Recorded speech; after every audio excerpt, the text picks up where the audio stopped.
today I had a fun conversation with Mike Kawitzky.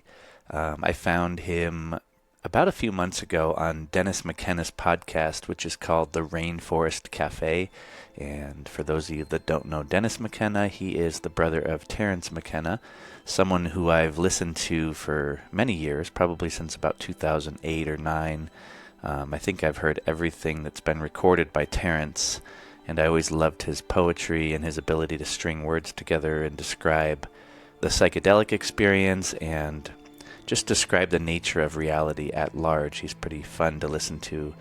So Mike had spent quite a bit of time with Terence and Dennis, and he's creative, and he was able to create this movie called Cognition Factor, and he wrote a book called A Journey to Everywhere.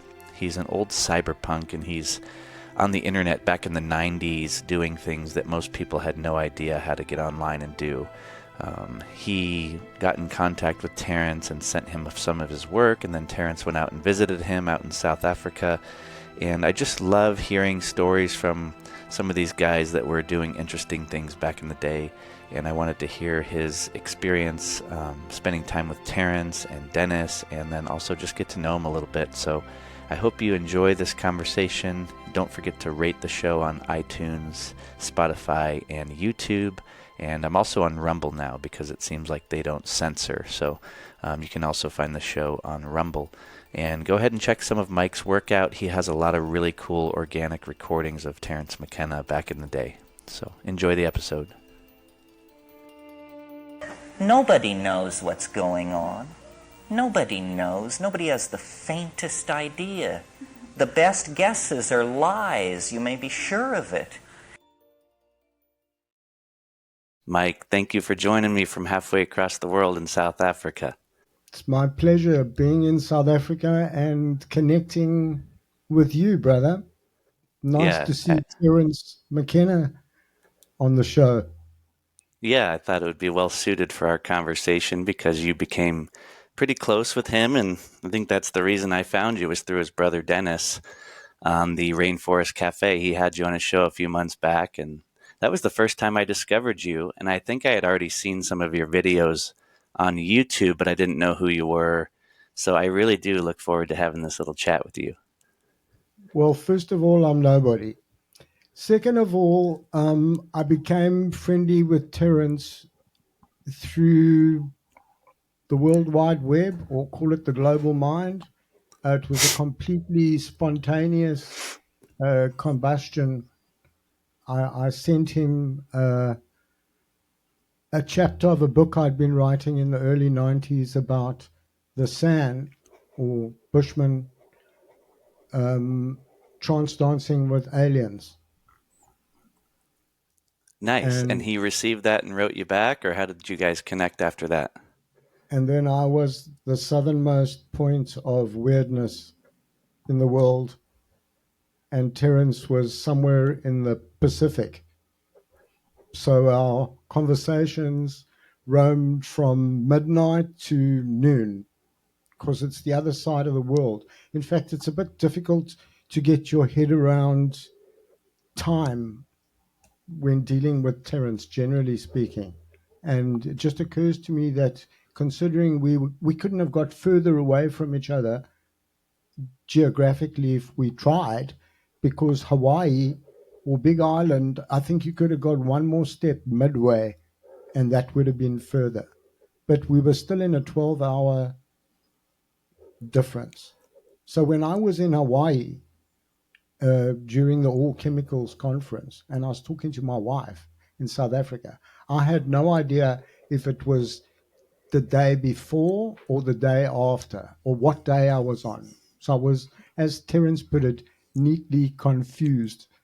But that was at a later stage in our relationship. So I was used to being the only kind of South African around.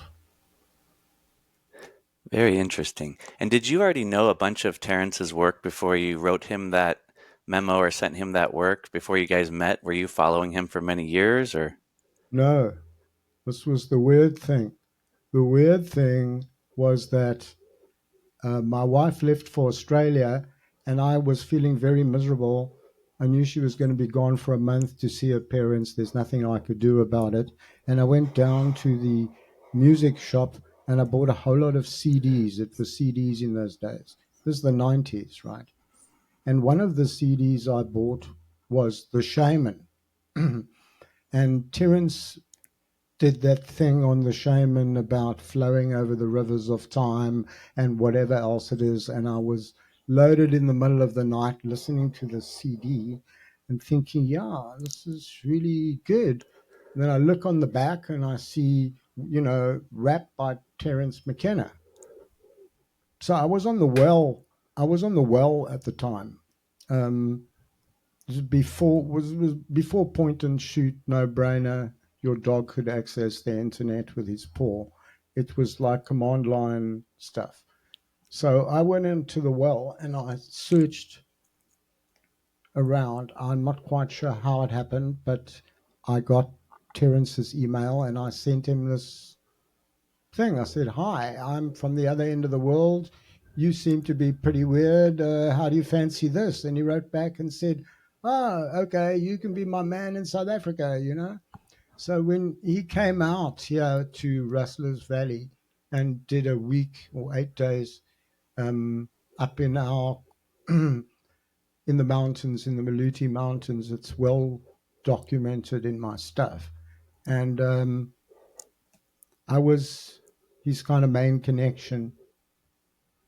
So I drove up in a old 67 Pontiac GTO, which kind of half blew up on the way. We got to Rustlers Valley and Terence was waiting in his room.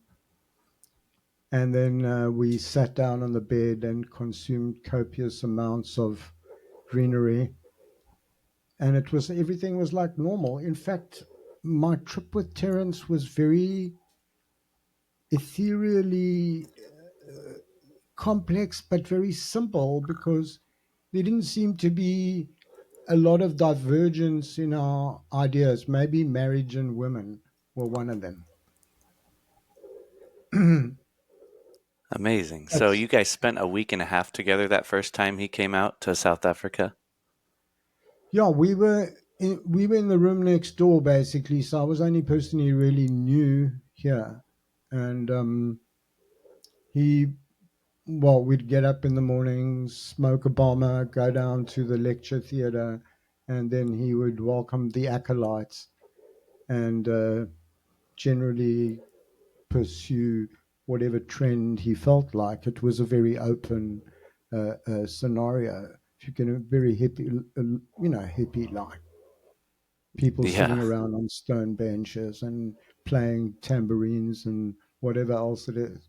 But I was there with some recording equipment, and we let him have it. I mean, I had hours and hours, maybe 30 hours of Terence, which all went up in a house fire in 2019. So only what's on YouTube really remains.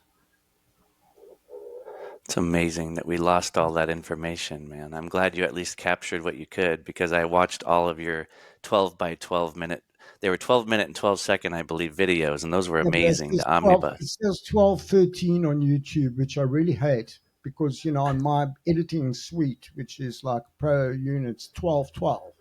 So when it said 12, 13, I'm like, no, YouTube, you really messed this one up. It was 12, the whole thing was about 12, 12.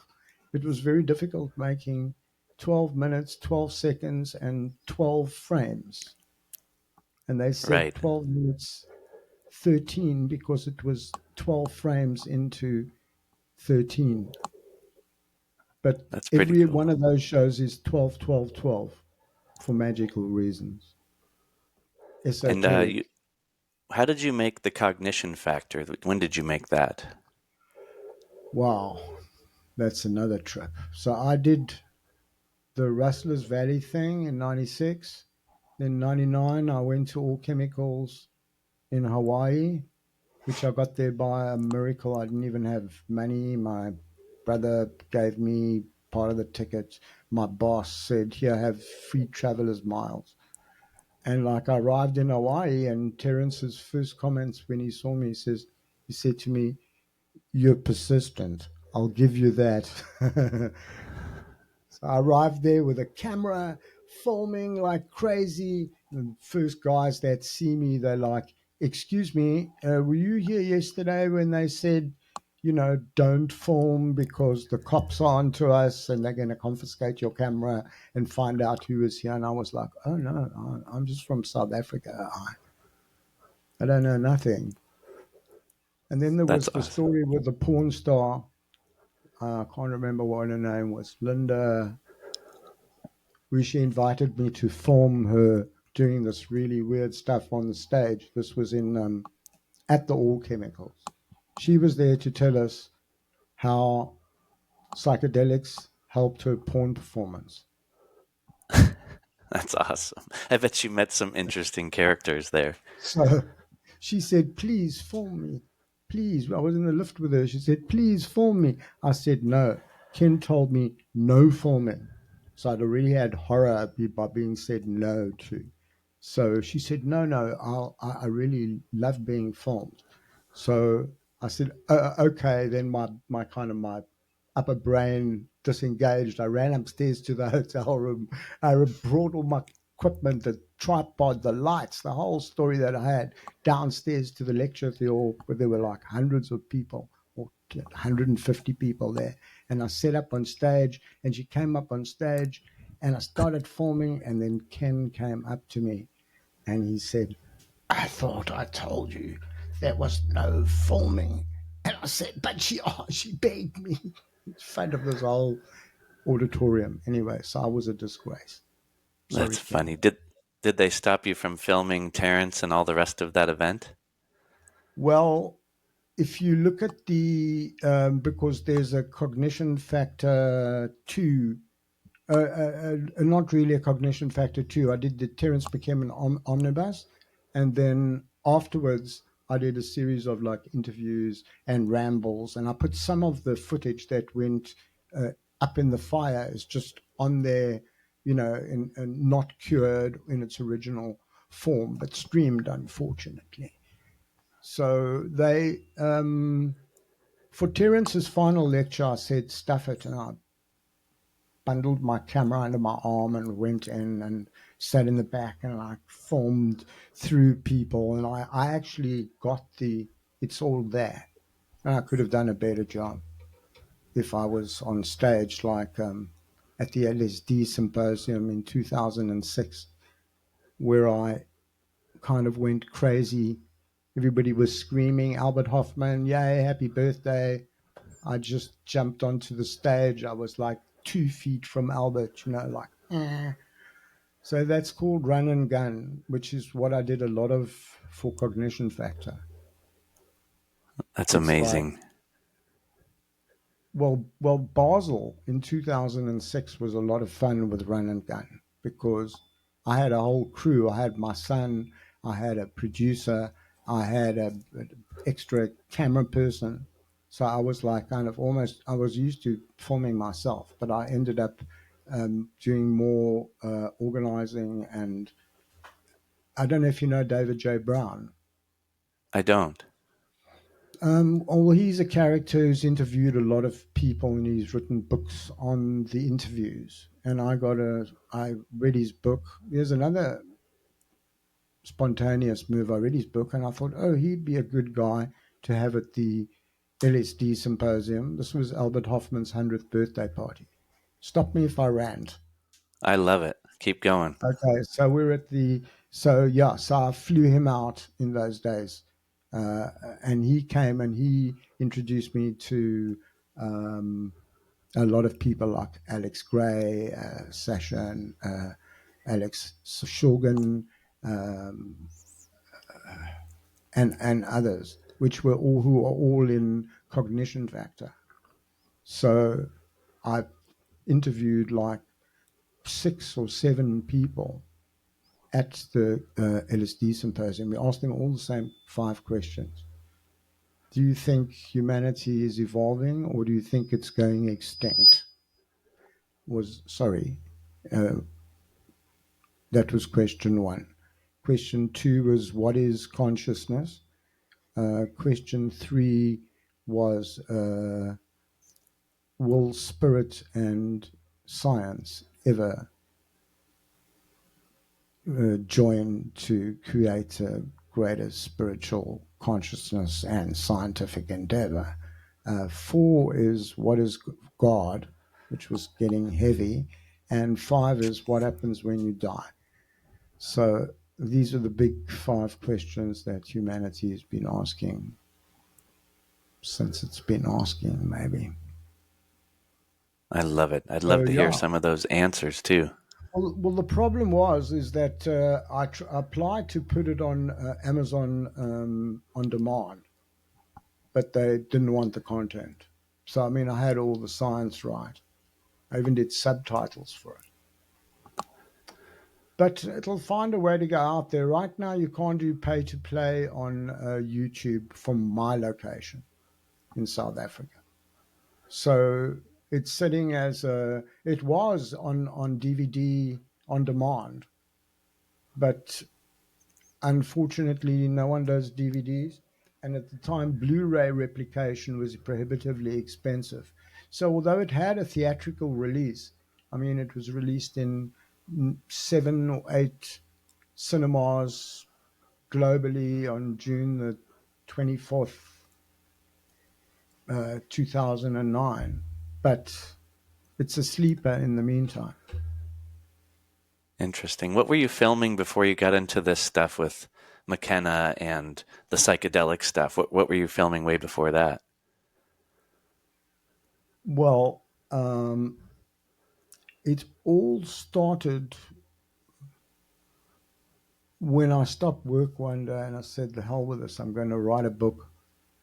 And subsequently after that, a few years went by and I got a job as games master of the largest ISP in Africa, and I was playing games for a living. Quake, stuff like that. Action Quake, actually, was our thing back in the day. And I was running a community of about 100,000 people. So part of that became theatrical due to the fact we all started getting video cards in the late 90s and capture, So I didn't even start off in regular film. I started off with, hard drives that couldn't take more than, it couldn't take the bit rate of a video when I started. You had to have a special hard drive to capture video. So when I left there, we left there with a whole lot of cameras, and that was a 5-year gig as games master, and then we went off as Headspace Studios, which I suppose I'm sitting there. And we won a competition for a short movie. We were shown at the Grahamstown Film Festival, and then things became more complicated when I decided I had all this footage of Rustler's Valley, all chemicals in Hawaii. And then in 2006, my late friend told me, look, let's go to the LSD symposium, shoot a whole lot of people, and make a movie. And then I came back with that stuff. I don't know if you've seen the movie, My Octopus Teacher. Yes, I love it. Okay. Now, My Octopus Teacher, the dude there that swims is a guy called Craig Foster, who was originally, and thanks, Craig, was my ass kicker, because when he came in to my life and he saw this footage I had of McKenna, he said, this is great, but you can't just fire the big guns all the time. You need more people. Go out and film. So he's been my friend since, 2005, 2006. So, I put a whole lot of stuff together. I mean, I don't think Cognition Factor could ever be made again, because all those conversations from 1996 to 2007 were filmed on, media from beta SP through to HD tape, including 8mm tape and SD tape and all kinds of weird footage. Might even been some 8mm movie there. So I had every kind of I had to go and what's the word, balance, color balance, like basically 9 different medias to make this movie, and I had to fit all the people in to the subject. In other words, if you've seen any of it, you'll see they speak after each other as if it's in one conversation. So it's like an hour long conversation. It's like a Gatling gun fired at you know, at your head because it doesn't let up. So that was one of the failures of the movie. It's very intense. I love it. That had to take so much effort because nowadays it's so easy with technology to edit and to film, and we have such better, easier access. Even you and I speaking from halfway across the world so easily, it's just amazing how much it's moved. And I love listening to you speak about the early days of the internet because you were the first group of cyberpunks, as they call it, the people that got online and were engaging with the internet, thinking of it in a way that most people had no idea what the internet was. They thought, oh, this is no big deal. It's sort of a, they had no idea to conceive of it, but it feels like you and Terence and there's a whole bunch of other people that I can think of that got online early and they could see the importance, significance, and benefit of capturing and using technology and connecting. And it's like you guys were a little ahead of your time. Now the younger people have no idea what it's like to be what you were like in the early days. And I just think it's important to capture a lot of these stories with the early pioneers of the internet. It's very similar to slide rules and calculators and then the computer doing it all. Because anyone in my family that has a problem with IPs or subnets or anything like that, they come to me because they might be able to use it, but it's not really. It's like if I open the bonnet of a motor car, I can recognize the carburetor, the radiator, the spark plugs, etc. No, they open the bonnet. It's like a mystery. So I don't know. We're like a kind of. I mean, I call myself a rebel boomer because I mean I'm born in 1950. So if you want to slay me, yeah. But I'm a rebel boomer. I like did the total dropout. I can't say any of this has made me any hard cash. Cognition Factor, after having released it on Kindle, I can't remember what it was, some system or other. I think I sold 100 copies the first day, and when I checked peer to peer, I saw hundreds of thousands of downloads of my work. Hundreds of thousands. So I thought it was going to be like What the Bleep, because that was one of my inspirations. There was a company working here on the special effects of What the Bleep. I knew the one guy, and because they had a percentage deal with him, they got the figures of what the turnover was. And these guys had turned over $27 million on that movie, all put together by that cult leader. I can't even remember what her name was. And then you've got that South African guy who fronted the whole thing and whatever it is. It was a complete like rip-off, basically. But they made a packet. So I thought, well, like $2 million, you can multiply by 15 here in rands. It's like $32 million. It's like 25, 30 million rand. Okay. So, nothing has worked out. Yeah, my house burnt down in 2019. We live like kind of, I don't know, bohemians, if you like. I mean, I'm a high tech, low life. That's the definition of a cyberpunk. I love it. A high tech low life. And does your wife into the internet too? And have you been married a long We're, time? we're a scum.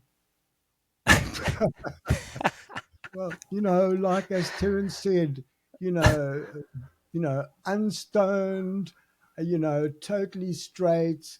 You are the beloved of God, but like stoned or inebriated, you are the scum of the earth. So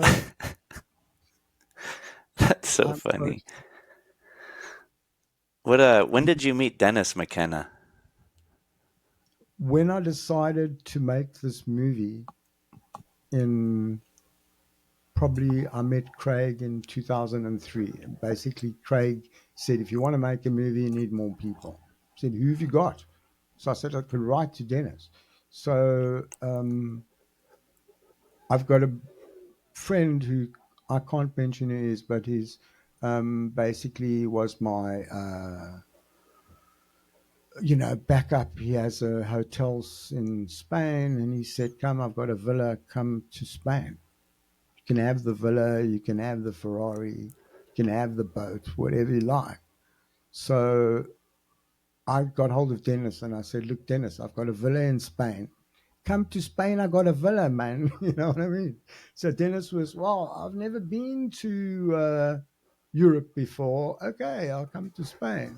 We'll film. I mean, Terence only died, I think Terence died in 2000 early, and this was 2003. I was getting in touch with Dennis maybe, and then in 2004 we went, and he stayed in the villa with me for a few weeks, and we had a good old time. It wasn't like an interview, if you know what I mean. It was like grumpy in the morning or smoke your pipe on the. Dennis used to smoke a pipe of Captain Black, special tobacco, right? We would go through this whole thing of sitting on the rooftop like 9 o'clock or 10 o'clock in the morning, surveying the whole of Malaga. We were right up on the hill, best scene. Dennis had his Captain Black. So That's yeah, awesome. we've got a firm friendship. I mean, we drove around, we talk shit all the time, and then a lot of the interviews that I shot in Malaga in Spain at the villa, Dennis would say, give me the remote. What do you want me to talk about? And then he would say, okay, buzz off. And then he would record it. And then he would stay until the tape was finished. And then he would leave it. And he said, okay, I'm done for the day. So when I got back to South Africa, I had no idea what was on these tapes. And at 2004, I hadn't come to grips with what the movie, the big question everybody always asks you is, what's your movie about? So I just knew it was about Terence and the new age, but I hadn't figured it down to the big five questions, right? Now, Dennis answered every single question that I was going to ask 2 or 3 years later. Dennis already answered the question. That's amazing. It was Yeah, like, pretty much. We stood at the Temple of Tanit talking about, and this is in 2004, and I think Dennis released his uh, his book Brotherhood of the Screaming Abyss in 2012.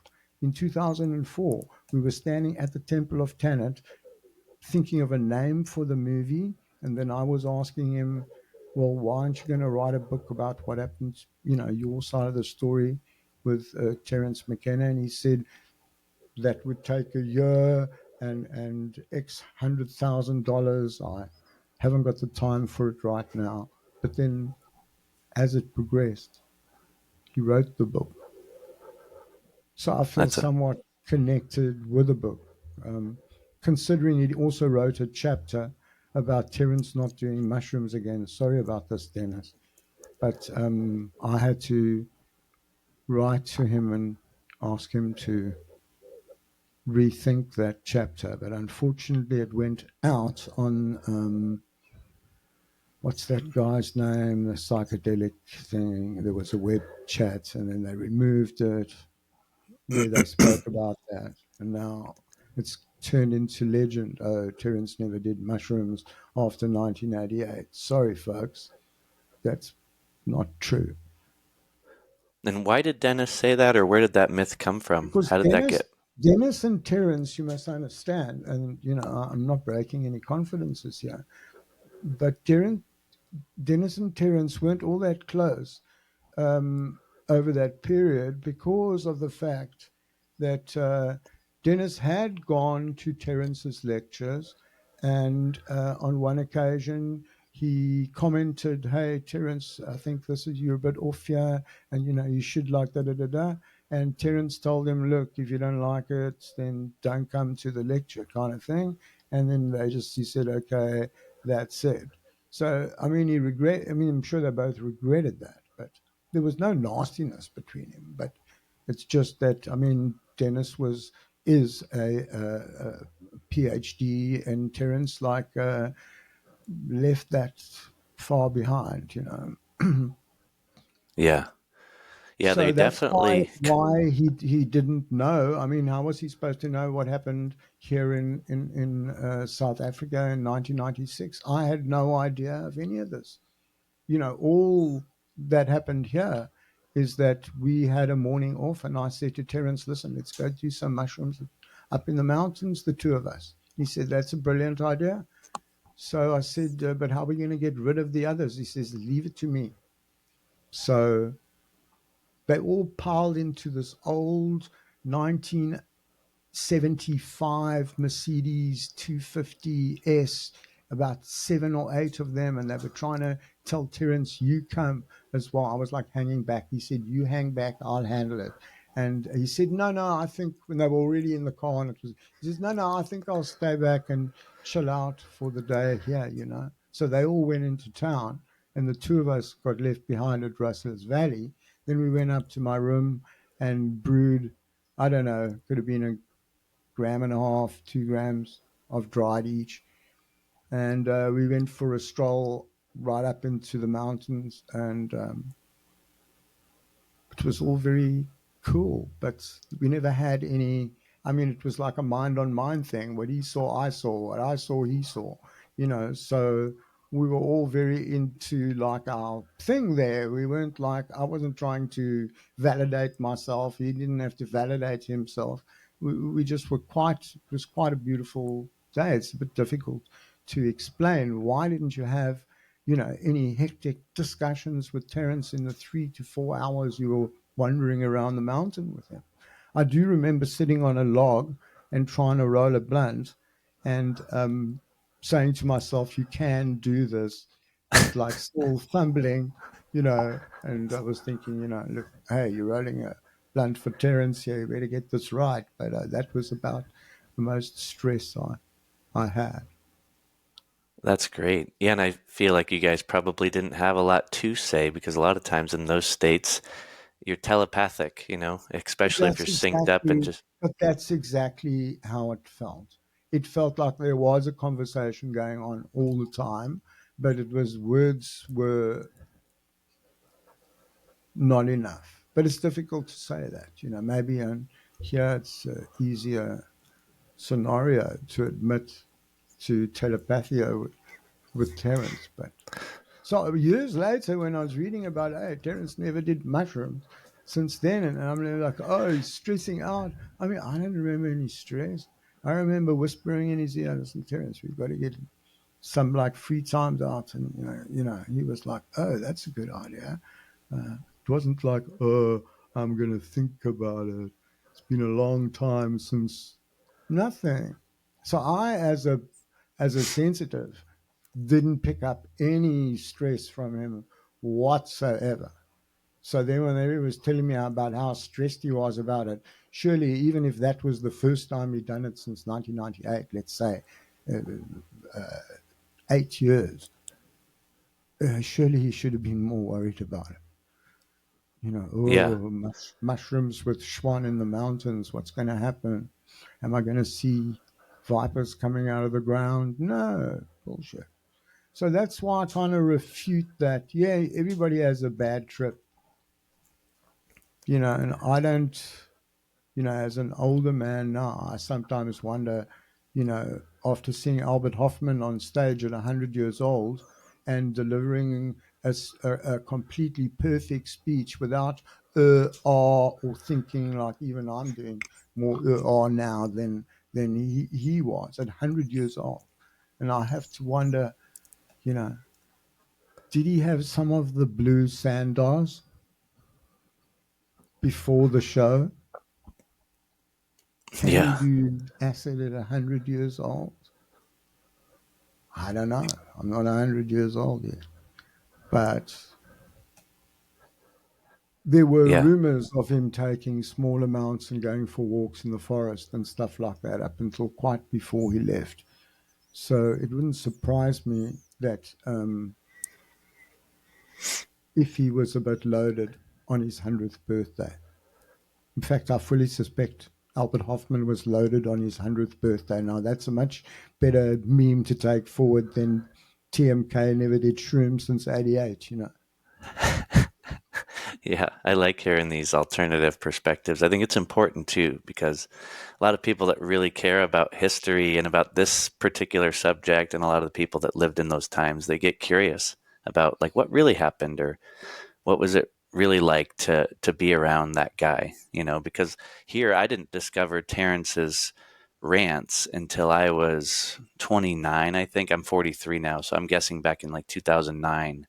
And I started listening to him, and I thought, man, nobody can articulate poetically like Terrence this stuff that I was experiencing, because I always thought, man, you can't share this with somebody that's never done it. You can't communicate it. But Terrence did find a way with language, and it's so poetic, and I don't think anybody ever did it better. And yeah, he would go off into some of the weeds that maybe Dennis couldn't wrap his head around. Or I think Dennis was just such an amazing scientific thinker, and they complement each other so well. But um, Terrence just was so interesting in the way that he could do that, string thoughts together and use He was words a and just do it off the linguistic cuff.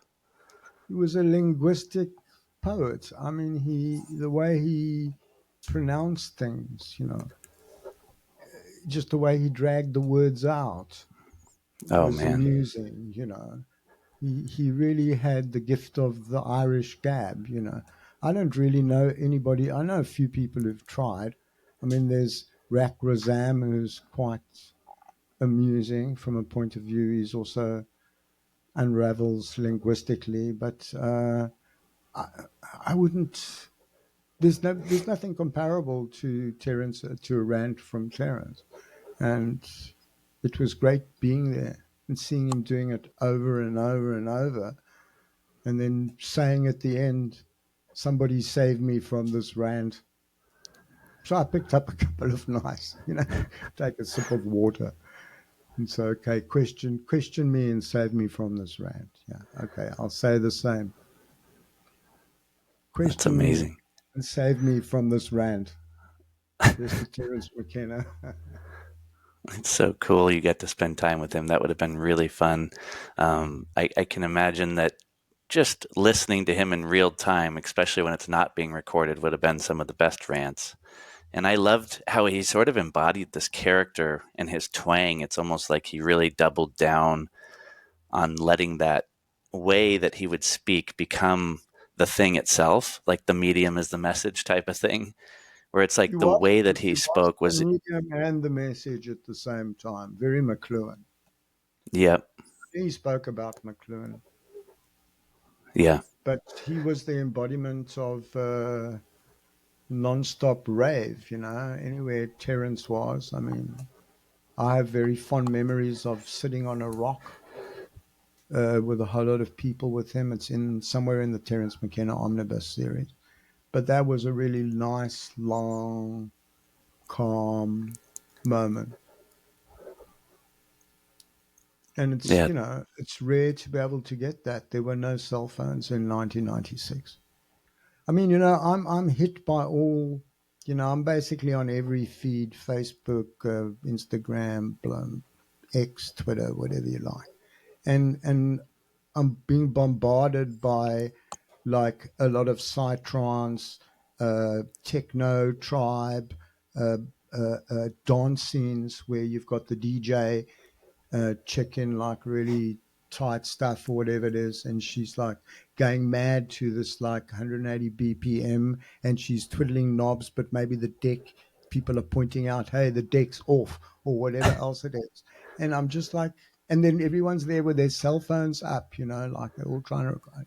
It's like a bit different to what it was back then.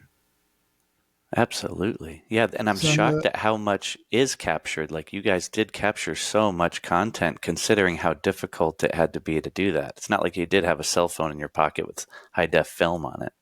no, I had I think two tapes, 2 hours, and then a friend of mine from the SABC, South African Broadcasting Corporation, he'd bought a camera, which basically I couldn't even lift. I mean, we're talking NTSC, Betacam SP, right? You know how big and heavy those cameras were. They were like 25, 30 kilos a camera. And he was Wow. like climbing rocks, climbing up mountains to get perspectives of Terence, like walking round the corner before we got to the corner. So, and he was a little guy. So anyway, he donated all his footage to me, which also went up in smoke, along with Dennis giving me the entire contents of his Terence McKenna garage and shipping it out to me in a huge box for safekeeping. So it had the original Prague movie and all that stuff that was never shown. I had the original VHSs of all that, all gone up in smoke. Dang. So yeah, so Dennis and I were tight. I mean, if he thought I was going to be safe, I hope everybody else burnt down. You know, Terence McKenna's library burnt down as well. You knew about that, right? Yeah. He had well, I had 3 books in it. That's the crazy book that I sent him the trance dance, sand trance dance from. He tried to get. Well, I said this in the McKenna interview, but yeah, he was very interested in getting me published, but his publisher thought I was too weird. So Too weird for Terrence's publisher. That's pretty funny. yeah, I thought so. I took it in good spirit, but still shook my head. Um, That's amazing. How long did it take you to write The Journey to Everywhere? about a year, maybe less. How long did it take me to write Return of the White Lady, which I started on? It took me, I haven't finished it yet. I mean, it took me 7 years, and then I wrote book 2, and then I dropped the pen, and then my house burnt down, and then I got 100,000 unmarked, undivided files on a save. I don't know if you know what a FAT, a FAT file is. It's the file allocation table, blue on the drive. So I had all these files in no directories, all just numbered, right? Hundreds of thousands of files. But, you know, using search and whatever it is, I've got back documents, but some of them are multiples. So there's like 20 copies of one document because it was a RAID a file and had multiple copies on it. So I'm never sure which is the right one.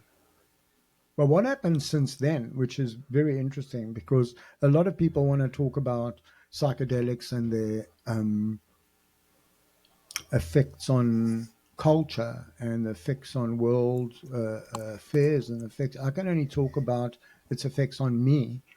Um, and I'd have to say that science fiction uh, uh, is where it's at because science fiction basically saved my life. Well, Terence once said he felt like he was living inside a science fiction story. Um, and my life feels very similar.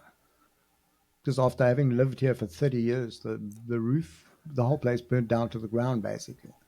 So we were displaced for 14 months, and now I'm in the same place as I was before, but it's not the same place.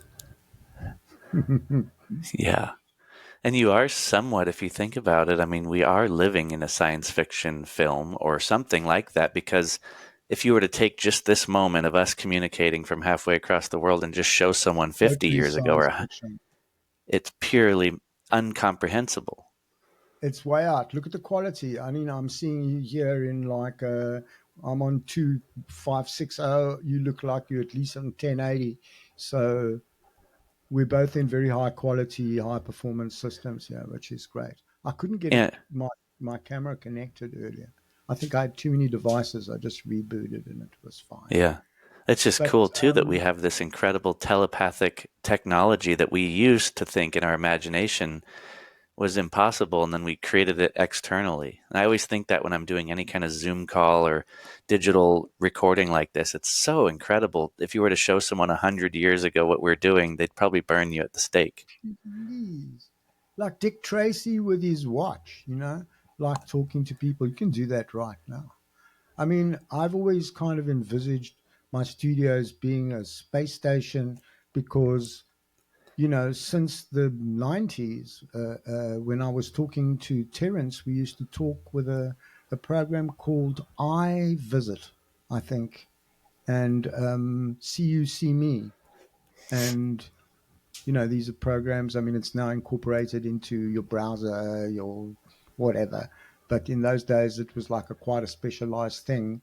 You had to swap IPs or connect up at the same time, know exactly what was going on. So that was part of Terence and mine heritage was, talking like this, but not as clearly as this. And, I had all those recordings also went up in smoke. I mean, I had McKenna on letter and on. I mean, one of the things he wrote me before we came out here, he said, "If you're not there to greet me, I'll be neatly confused." So I did love that. I like that, neatly confused. I'll keep that as a quote. I Uh, always looked at this. I have a little setup in my house, and before I built this podcast, I was looking at it as a spaceship. I was like, I'm going to be able to talk to people from all over the world and learn from them and share their message with people. And I'd always picture it as like this little wizard zone. And it's just so cool because I can really truly see that you're like this extended nervous system or extended mind of some sort. well, we'll go straight into Star Trek in that case. And this is a little system that I built myself a way back, where um, this is the Headspace space station, or right now, at my age, probably more like the Headspace time machine. But things have moved on, that book I told you I wrote about the sand and everything, just to fill in the future. As I was sitting around after the house burnt down, we had COVID in 2020, and a friend of mine nearly died, and he phoned me up one night and said, "I've got no heritage. I've got money, but no heritage. Give me heritage." So I said, "Well, I've only got this book on," literally, I said, "Bushmen and Flying Saucers," although using the word Bushman is not fully sanctioned. The SAN is the correct term, but that's the conversation I had with him. And he responded, he said, "I love Star Trek. I'll take it." So I said, "Mark, uh, what are you doing here?" So anyway, that was 2020. Now, 4 years later, we are sitting with a movie, with a series actually, a 7-part science fiction series called Zelexnia, which is a serialized version of the book that I wrote in the 90s, bringing together the heritage and commonality of humanity through the San, who are basically proto humans, before the great northern migration. They're out of the cradle of Africa. People talk about the Mesopotamian society and how it was the first to do crops and all that. Maybe, but where did they come from? They came from our part of the world. They might have gone up 10,000 years earlier, or 20,000 years earlier, or 50,000 years earlier. We have historical evidence here for at least, I don't know, between 100 and 200,000 years near me. So I was always concerned with the sand as being a cultural relic that is important to our future. That if we can't respect our the culture of humanity, the culture of being human, they are it. So, in the spirit of that, I wrote this book. And in the spirit of that, the series is like now, we've just got another investor, and we're looking for a scriptwriter and a co production company. but we're well funded and we've been at it for 4 years now. Wow. I'd love to So see it. this was a book that Terence read and liked. That's awesome. I hope it comes out in the next, I don't know when you plan to have it out, but that'll See be what cool. it's a Netflix, or I won't say anything what it is, but it's certainly. Oh, I've got something over here I can show you. See some of the pictures in the bottom right-hand screen. Yeah. Or I could open this up. Some of the scenes from the. Really cool. So it's out of Africa, basically, and it's an African legend, and it's set in, 1456 and 2086. So it's not set in the current South Africa. It's set in South Africa in 62 years' time, which was quite a mission, thinking about what's South Africa going to be like in 62 years' time. I mean, what's South Africa going to be look like in 6 months' time? Everything's moving so fast. I mean, I can't imagine what it would be like to be in America right now with the amount of stress that's going on there, and the mental anguish of the people, some of whom think they're being done in, others doing people in. It's just a general free for all. I mean, I don't think there's a country in the world whose government is representing it incorrectly right now. You used to be able to think, okay, New Zealand had that lady, I don't know, Finland had someone once, but they're not even there anymore. The Yeah, lady it from New does. Zealand resigned to go chill out, and that's what politicians should do. You know what I mean? It's not like a job. It's a calling to help. It's a calling to raise consciousness. It's not a job. And it's, a lot of people go into politics and it's like work.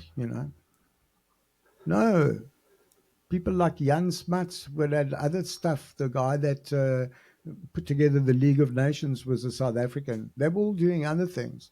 The League was like, that they did on the side or whatever else it is. They weren't, I don't know. Did you ever see a series called Dallas? No, I haven't. It had a character called Larry Hagman in it. And he was quite famous. Anyway, he stood up on TV and said every politician, you're smiling already, every politician should be forced to take LSD in front of his constituents and answer questions. Said that would solve a lot of the problems. But, I mean, he was Yeah. in his 70s when he said that. He was interviewed. Someone asked him, I suppose when you get to our age, you don't really mind anymore. Maybe I wouldn't have said stuff like this when I was in my 40s or 50s.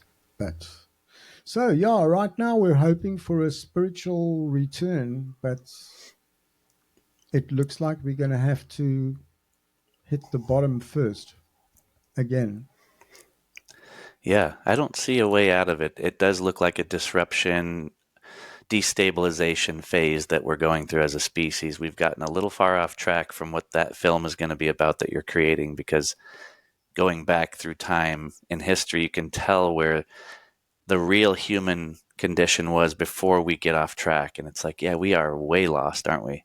And there's so much amplification of power dynamics and incentivization structures that are driving this thing off the rails 100%. exponentially. 100%. We don't But it's even have to. almost weirdly enough, it's time too. At least for me, I'm 43, and I still have, hopefully, hope if I'm lucky enough in this lifetime, I'll get some years in to see it go down. Guaranteed. If I live to even be 10 more years, it's going to be weirdly enough. But I keep trying to tap into. Yeah, it's like fear's good because there's some weird shit going on. We all should start paying attention and do something. But at the same time, I have a deep trust, like a faith of letting go that I've learned from using these tools and having these experiences that we've been talking about, that helped me to remember that you're much older and that this is always going to get weirder and weirder. And there's So some element of fear that you have to lean into with curiosity and courage without getting caught up in the momentum of paralysis, or because these people, they use fear as the tactic, and so it's like that is the mechanism of action through the psycho programming. well, the funnier it is, the smarter you are. So you know that's that's how I feel. When people tell me this, that, and sometimes I just laugh. Because what else can you do? The Certainly, cosmic joke. it interferes. Yeah, even one's own ending has to be somewhat funny. I'm always inspired by what Terence said in his sign off at All Chemicals, and he said everything comes as a gift, and I don't feel sorry about anything, and I don't regret anything. And I thought that was very big words. And he said if you could take the sting of death out of but out of culture, and go down well, we'll be helping suffering humanity to a degree larger than any politician can do. So I'll try and stick with that. I like that. That's a great approach. I mean, coming to grips or building a relationship with death, I think, is the foundation of the human condition, because we are aware of it, and we're the only species that causes all of the war, all of the art, all of the incredible weirdness of our species seems to come from that one variable. And I like to think about death as the opportunity creator, because it makes you not take these moments for granted. It makes it more lucid and makes you appreciate the fact that everything's changing and shifting, and that the great mystery before we get here and the great mystery after we're gone is the beautiful part that makes you humble enough to go, okay, this all still matters. You don't have to become nihilistic and think, oh, I don't know what's going on when I die or how I got here, but that makes it so much more interesting to me, you know? That's what Terence used to call paying attention. So you see every moment in the moment. You see if I going down to, I mean, I don't travel that much anymore, though I did quite a lot when I was younger. But I often think when I go down to the supermarket, if you're talking about everything is paradigmatic, it's like the great trick. If I walk down the corridor of Cannes, I'm like in Paris, looking at the fashion like I was doing 30 or 40 years ago. I look at the people. Life is certainly a gift, and we should enjoy it as much as we can while we're here. And well, Terence was the one. He said, "Smart people find things. The people who find things funny are smart. The funnier, the smarter you are, the funnier it is." Quote unquote. So I I found love that that. quite amusing. Yes, greet everybody, all hail.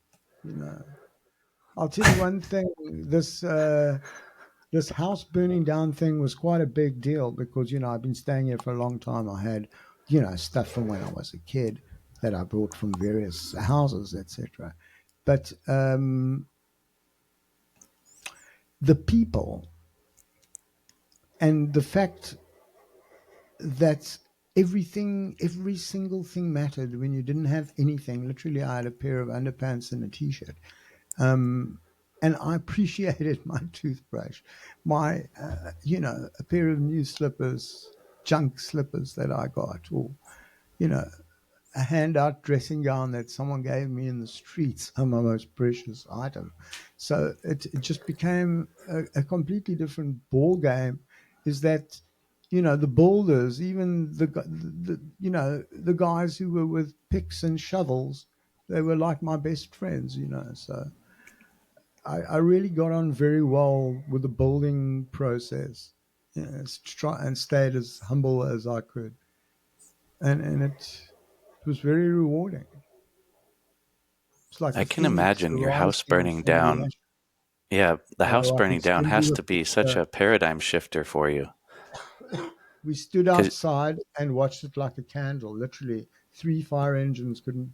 They had to wait for the one that comes with the overheads that sprouts down. The ones that were shooting sideways, the other houses in the area were like looking like they were going to go up. This was, well, it started in the attic where we are now.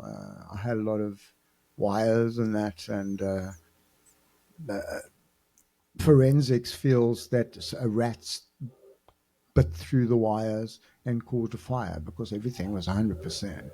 It's all properly wired. So there was a lot of wood and there was, lighter fuel and, a lot of plastic. I mean, you couldn't, I tried to go up there and throw a bucket of water on there. I nearly choked from the fumes were like completely like toxic, man. It was like you were in a submarine that was burning inside. The batteries were going up in smoke, not the kind of stuff you want to inhale. So they dragged me out of there and said, come with me now or die. I think the one guy said, because I didn't want to leave. Well, the house was like falling to pieces around me. I was still trying to save my hard drives or whatever in the roof, but the roof was like an inferno. I'm still trying to get Wow. in there. So they dragged me out. But yeah. That's wild. I bet that was It was nuts. pretty damn wild. Pretty damn wild. So anyway, what they call it, ordeal by fire or jumping the chasm or whatever it is. So an interesting experience that I can come forward and still have a book, have I've got some files left off an old hard drive that wasn't here on my premises. But certainly if in your case, you've got probably terabytes worth of recordings and whatever else it is, really suggest you relocate another copy not on the premises. It's a good Because idea for sure. you get struck one time. I had a stack of hard drives, probably, 2 or 3 feet of hard drives, like in boxes, proper HDD spinners, every one of them with important information. I had floppies back to when I was in touch with Terence. I had all his correspondence with me on floppies, some of which I did transcribe to my book, Journey to Everywhere. Did you ever get a chance to have a look at that? Yeah, amazing. Some of it's some of the stuff I transcripted straight out. So, good for you. I forgot to pick a copy out of the box here. Yeah, I highly encourage people to pick it up. And yeah, I look forward to seeing your new movie that you're going to put out eventually. That'll be really It's cool. going to be a trip, man. You're going to see stuff that's never ever been thought of.